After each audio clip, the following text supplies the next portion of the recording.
Conor McGregor versus Michael Chandler just got canceled in the UFC. This is a fight that has been scheduled for years now, and Dana White just confirmed in an interview today with Complex News that this fight will not be happening. Now in today's video, we're going to go over this report and what this means for the UFC, as well as each fighter's careers left in the UFC. So let's get right into the news. And the report was, as I said, Dana White had an interview with Complex. He's doing all these media interviews right now as the Paramount era for the UFC is starting, and they're doing a lot of media runs. And Dana White was asked about this White House card, and he was asked if Conor McGregor would be fighting Michael Chandler on it, and Dana White immediately shut this idea down, and he said that this was something that was going to happen a couple years ago, and that it will not even be entertained for the White House card, and it is not happening. Now this is big on many different ends of things, and if you look at the history of this, if you're not too familiar, they were competing against each other. They had their teams on the Ultimate Fighter TV show, and at the end of that TV show, they were supposed to fight each other. Ended up not happening, and then they had a fight date picked out a couple summers ago. But then Conor McGregor had to pull out with a toe injury,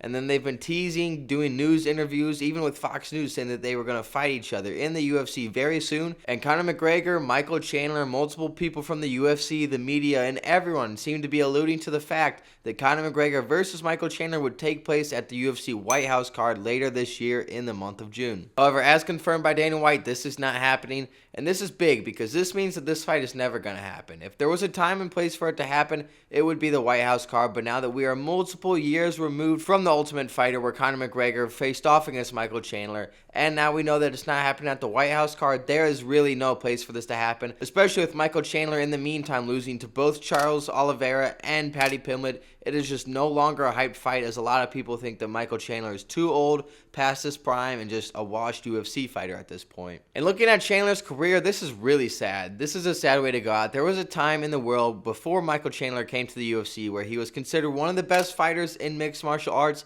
and he was just waiting to come to the UFC, and he finally did, just after his prime, but looked pretty good. Won a couple fights, lost a couple fights, but he looked like one of the best lightweights in the world. Just maybe not a champion, but not far off. Definitely a top contender. But as he's gotten older, he just keeps losing fights, and this all started to go down a spiral when he called out Conor McGregor in a post-fight interview, and then they were teasing each other, seeming like that was going to be the fight, and Conor McGregor has just led Michael Chandler on for years now down this trail with no reward at the end, as we now know this fight is canceled and not happening. And Michael Chandler finally started taking fights in the meantime while he's still waiting for this McGregor fight. And if he would have beaten Charles Oliveira, Paddy Pimblett, this would have been really hyped, because they're like, oh, that's a great UFC fighter that Conor McGregor is coming back to fight against. But with Chandler losing to Oliveira, which there's no shame in that, Oliveira's a great UFC fighter, and then losing Paddy Pimblett, having 2 losses now, just in this whole McGregor saga, and then now not getting this fight. I mean, Chandler's just getting memed on everywhere online, taking these losses. He's past his prime. It's not looking good for him, and it's a really sad way to end his career. My prediction for how it plays out is he might have one more fight and then end up retiring. I don't think Chandler wants to go out on a loss, and I think he's going to face a really low-ranked opponent in the top 15, and we'll see if he can beat him. It's going to be really matchup dependent. I can't really give a prediction now because we don't have an opponent for him. But I think if he gets one more fight, I think he will be retiring from the UFC after that. And then we'll see what he does with his career. But he has a family and kids to take care of. And he's about 40 years old. So it is coming to an end for Michael Chandler. Conor McGregor, on the other hand, is a few years younger and still has some time left to make a comeback to the UFC. But if it didn't happen at the White House, I really don't see when it's going to happen. I mean, McGregor always loves to fight because that brings so much popularity to his name, and with everything going on, some good PR for once would be a good thing for Conor McGregor. But if it's not happening at the White House at this stage in his career, he hasn't fought in multiple years. He's going to be rusty. I don't know when he's going to want to come back if it wasn't that big spotlight of the UFC White House card. But I do have one theory on if he comes back, and this is something some people have talked about, is they might introduce a 165-pound weight class. As you know, right now, lightweight is 155, and then welterweight is 170, and then the next weight class, middleweight, is 185. There's talks of them of making a 165-pound weight class, a 175-pound weight class, and then getting rid of the 170 weight class. And if this happens, there is potential for the 165 belt or the 175 belt that Conor McGregor will be fighting for the inaugural fight to determine the first champion of one of those two new weight classes. And this would be crazy news for a lot of UFC fans. This would be the return of the sport's biggest fighter in the history. This would be huge for him, the company, and all of us fans. But even at that, it feels like we are grasping for straws, and we have no leads right now on if Conor McGregor will ever actually return to the UFC. That is just about the only way I could see him doing it. People want him versus Nate Diaz for the third time, which I understand, but Nate Diaz is also super old, around 40 years old, and they're both not their prime. And if they're not going to fight for a belt, it's pointless. And putting Nate Diaz in a belt fight is pointless because he loses that to anybody at this age. And really looking at McGregor's career, Dana White did not have any indication that McGregor would be coming back to the UFC, because normally if there is rumors or rumblings about Conor coming back to the UFC, Dana White mentions something on, oh, we got something else planned for him, or we're working on something for Conor McGregor. But there was no mention of that. Dana White seemed very pessimistic and dismissive about him fighting in the UFC again. So that really leads me to believe that McGregor will not fight again in the UFC. And this is bad for the UFC.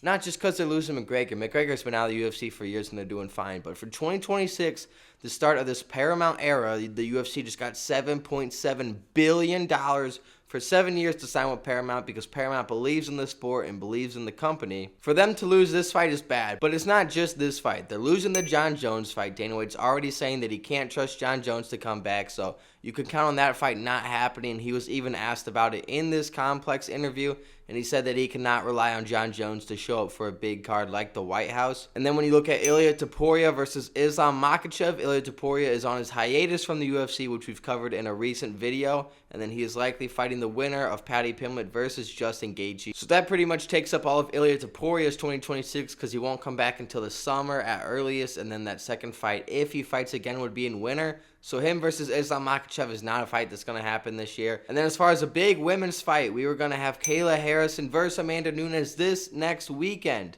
at UFC 324, and this was one of the biggest UFC women's fights of all time. I was really looking forward to this fight. It was likely going to determine the GOAT of women's MMA. However, Kayla Harrison needed neck surgery, so this fight is postponed until TBD. There is no date for this fight, which is really tragic. This was a fight a lot of us were looking forward to, and it really diminishes the UFC 324 card, which we will likely talk about in a later video coming in a few days, so subscribe to make sure that shows up on your feed when I post it. But 2026 is having a very bleak start, and then we got Alexander Volkanovski versus Diego Lopez 2, which we dropped a video about. I'm not going to rant about that here, but it's a ridiculous matchup. And the only real fun fight we have going for us is Charles Oliveira versus Max Holloway, but that's for a fake belt. It's for the BMF belt, not even for a championship. The winner of that fight likely doesn't even get a championship shot, with other fighters like Arman Tsarukyan in the division still needing one, and then you still need the winner of Paddy Pimblett versus Justin Gaethje to get one whenever Ilya comes back.